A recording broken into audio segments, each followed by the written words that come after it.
All right, hello guys. I'm Luca, and today I'm going to talk about Treasury, which is a very important topic for crypto projects, especially, I would say, especially in a bear market situation like we're facing right now. Before I go into details about this topic, a few words about Avantgarde and Enzyme. Enzyme is the operating system for DeFi asset management, totally permissionless protocol, launched in 2019.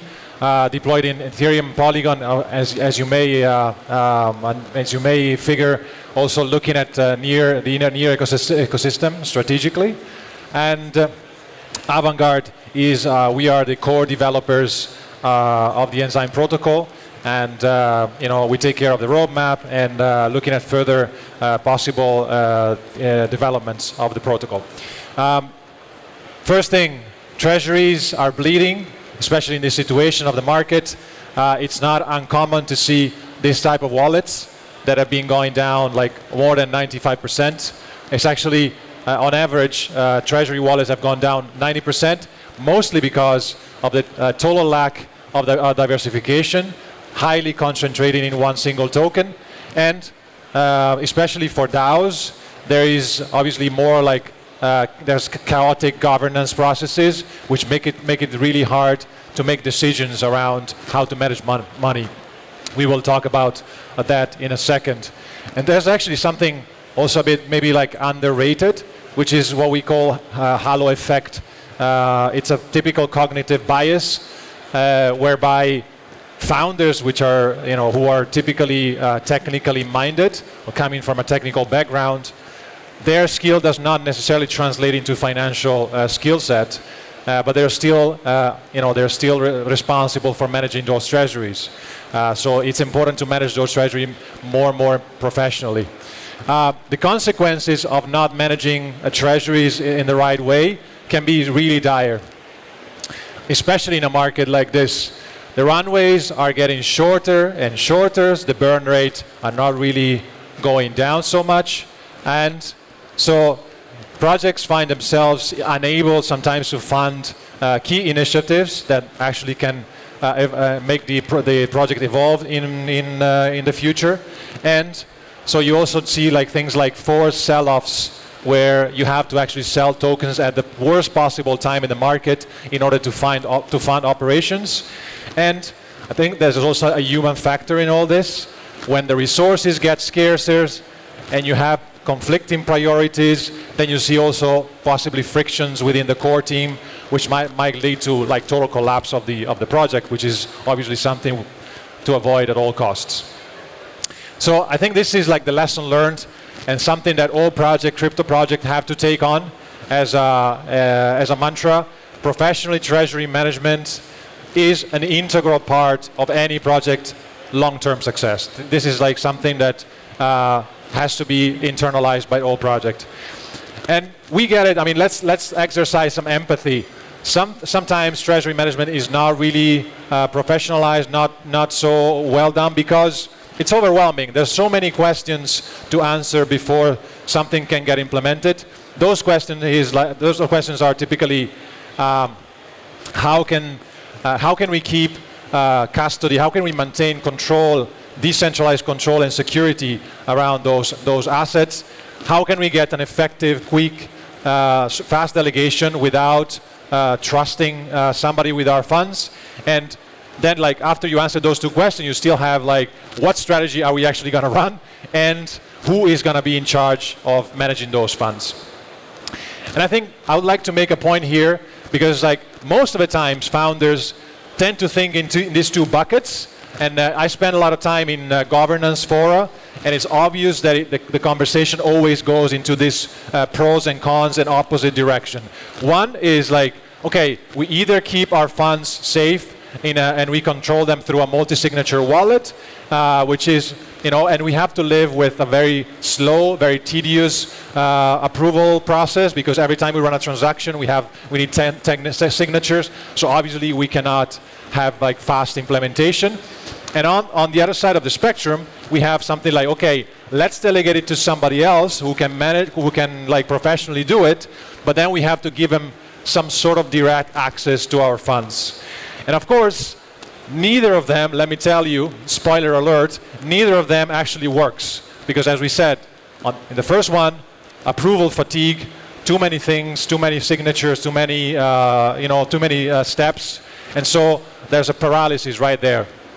Same thing happens on the other side, same paralysis, but for different reasons. Because every time you bring up the idea of trusting somebody with some direct access to your funds, then obviously there's a whole bunch of community pushback and paralysis right there, because then things get simply stuck. So, big questions of today, big question is, where do we go from here? Well, then that's all I came for, to Lisbon, to actually answer this very specific question. The answer is Enzyme, which is it's a crucial piece of infrastructure and tooling for treasury management. And we are very excited about this because not only is it a sound technical solution, but it's also the extra benefit of using something like Enzyme is avoiding the endless arguments about, hey, shall we trust somebody, shall we not, shall we keep security, how do we delegate, and so forth. Let me tell you exactly how it works so you understand why you think you can get both. Let's say you start with a treasury multisig, like Agnosis say, for example, but it could be other. It could also come from like a custodian if you're like a more centralized project. Let's say you start with a multisig.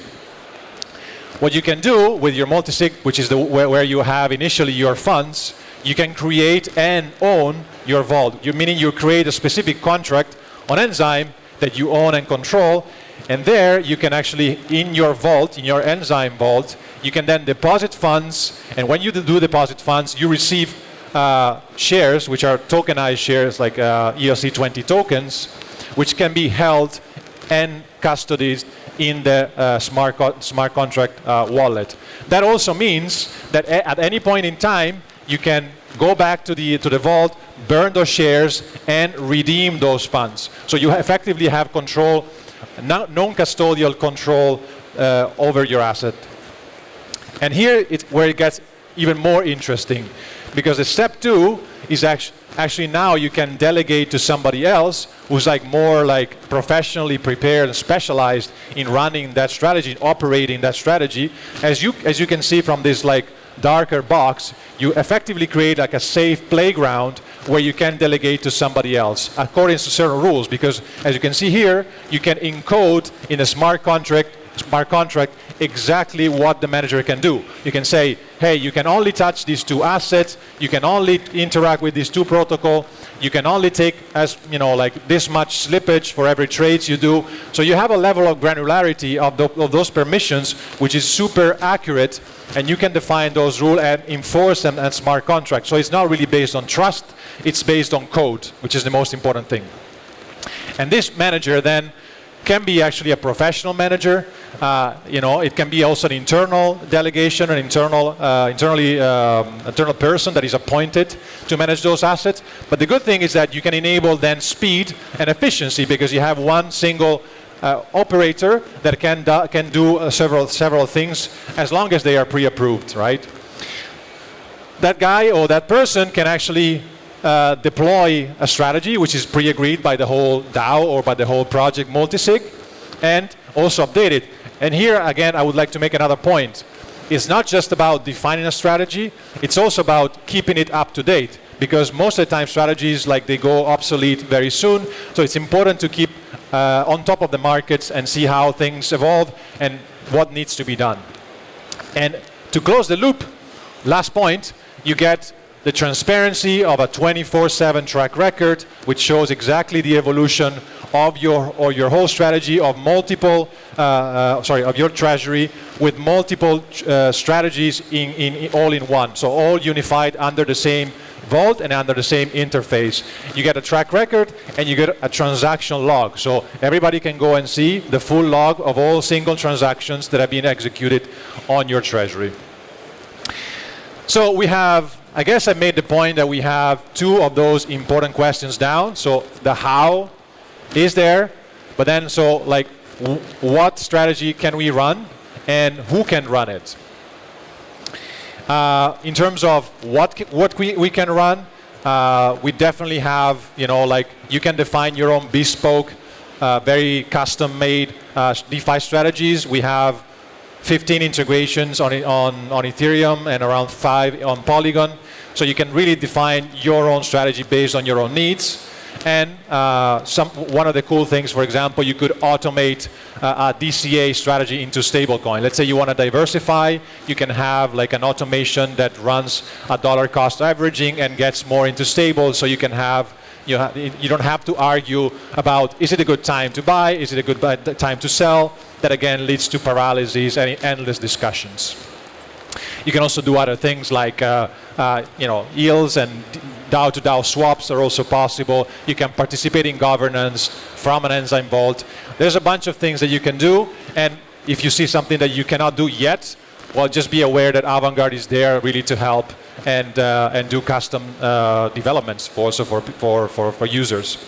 And like I was talking, and Avantgarde can actually help also in terms of management. I mean, we have expertise in DeFi and traditional finance, and we do custom development, as I said before, if something is not there yet, but a user would like to see it.